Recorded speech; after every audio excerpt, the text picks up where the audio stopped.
James Ford, and I am a member of the teaching circle here at Empty Moon Zen at our first Saturday in March Zazen Kai.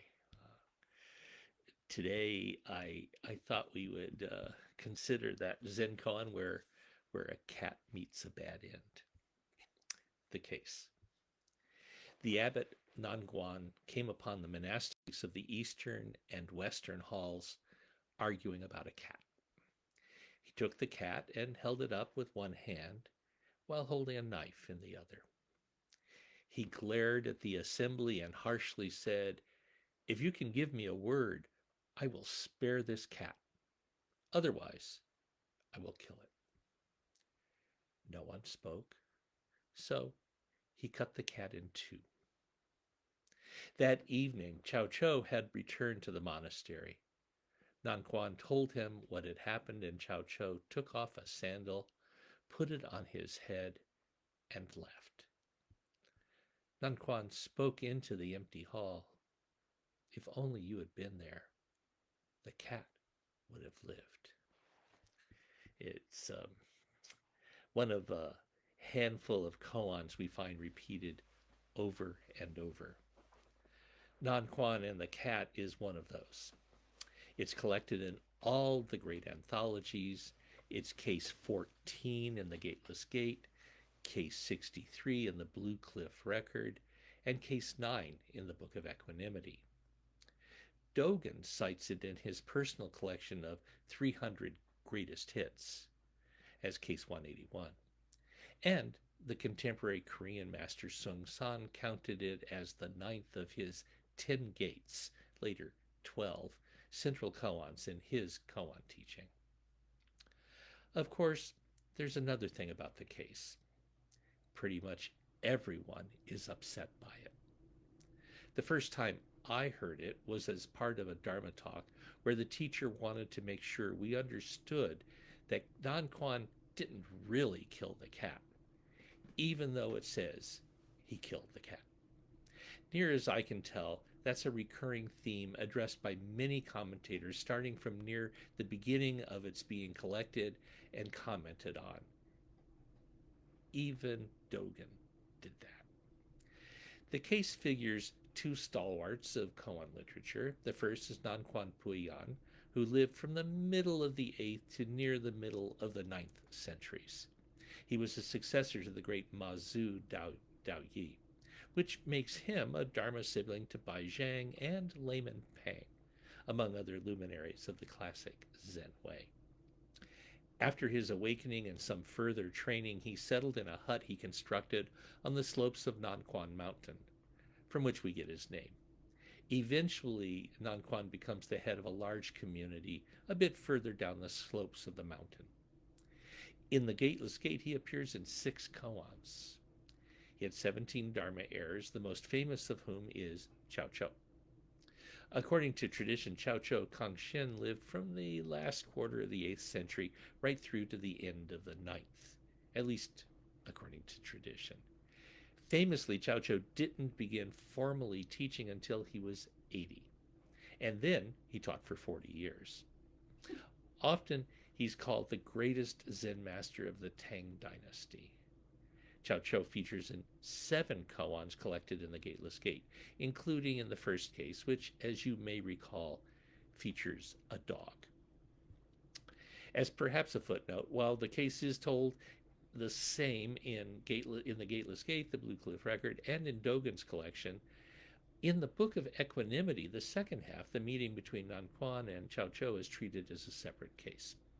Although, as a matter for formal koan practice, the 2 points, the saving word followed by the cat's death first, and then Chao Chou in those shoes second. I do appreciate those who say Nanquan couldn't actually have killed a cat. However, I think holding a sharp knife and knowing death is involved is important. Similarly, I don't entirely agree with those who say the koan is not about ethics, even as I agree it is about the deepest matter. Still, everything we do has consequences, and almost always real-world consequences. So, when a koan involves killing, that should not be ignored. One of the first, probably the first book I read on Zen was Zen Flesh, Zen Bones. One of the first stories that caught my imagination in that book was among the 101 Zen stories collected by Nyogen Senzaki, actually in 1919 originally. Senzaki had selected and translated them from a 13th century Japanese koan anthology, the Shasei Kisu, the collection of stone and sand. It tells about a disciple of a Dharma successor to Hakuin Ikaku.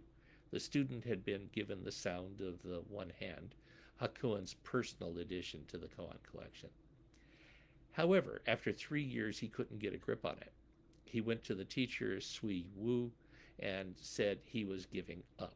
Sui Wu encouraged him to stay another week, then another, and one after that. The student was in complete despair. Finally, Sui Wu said, "Sit for 3 days, and if you don't achieve awakening, then you should kill yourself." The student had his awakening on the second day. As they say, there's nothing like knowing you're going to be hung in 2 weeks to focus the mind. That knife has a place. So, remembering the cries of the cat and the blood on the floor, that's important. And knowing koans are invitations into the deepest matters of our human hearts and are best treated as life and death important. If we acknowledge their importance with full respect for the gravity of what they touch, then we can turn to the two invitations this case offers us. Here, as Daido Luri points out, in the last analysis, this koan is not about killing or not killing, but rather about transformation. If we allow the koan to be the universe rendered into a handful of words, and if we remember everything going on is about us, you and me, then invitations abound. For one, the monks of the two halls fighting over that cat are not unlike our own minds. At least I can picture my mind in action as a crowd of disreputable figures of several sorts arguing about a cat. That, or knives and their uses. My brain can go on, and usually it does. Knives, rich and terrible images, how words cut like a knife, or more positively, how language can be a Swiss Army knife in all its utility. I also think of Abraham's holding that knife to Isaac's throat, or Solomon ordering that baby to be cut into two. There's a Chinese proverb, sometimes incorrectly attributed to the Buddha, that the tongue is like a sharp knife. It kills without drawing blood. And to round this bouquet of images out, there's another Chinese proverb popular in Buddhist circles in the Middle Ages. Lay down the killing knife and instantly turn into a Buddha. My brain, our brains, how like a knife. But also it's complicated, like the whole thing about killing that complicates the koan about awakening. Or does it? Despite the truths of the Buddhist proverb, we can't actually silence our minds, not completely, not without, well, dying. But there are ways of dancing with our thoughts, sharp though they may be.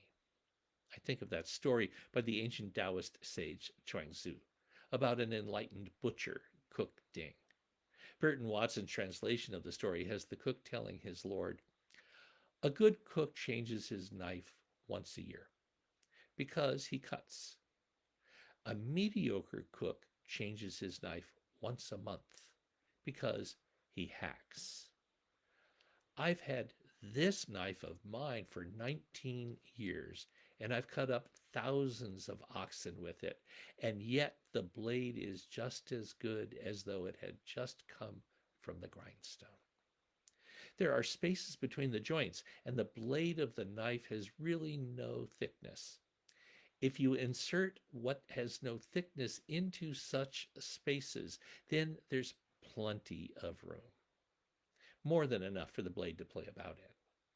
That's why after 19 years, the blade of my life is still as good as when it first came from the grindstone. Koans invite us to use our minds rather than to simply be used by them. Here, we're invited into the place where we set down the killing knife, not as some fake or dead silence, but as the deeper place where the currents play, but against it all, the deep. With that, we can meet the killer Nanquan, or perhaps, you or me. The killer holds the cat in one hand and the knife in the other. The blade captures a glint of light. Nanquan smiles. Is it friendly? Or is it something else? So, what's the cat? If we're all the parts, we're also the cat. What is the cat to us? Egyptian mythology has seeped into our hearts, and most of us know cats are divine creatures, if a bit on the bloody side. There is a persistent, if sadly apocryphal story that Muhammad had a cat named Muiza, and once when the cat was asleep on his sleeve, but it was time to get up to go to prayers, that he cut the sleeve rather than disturb his cat.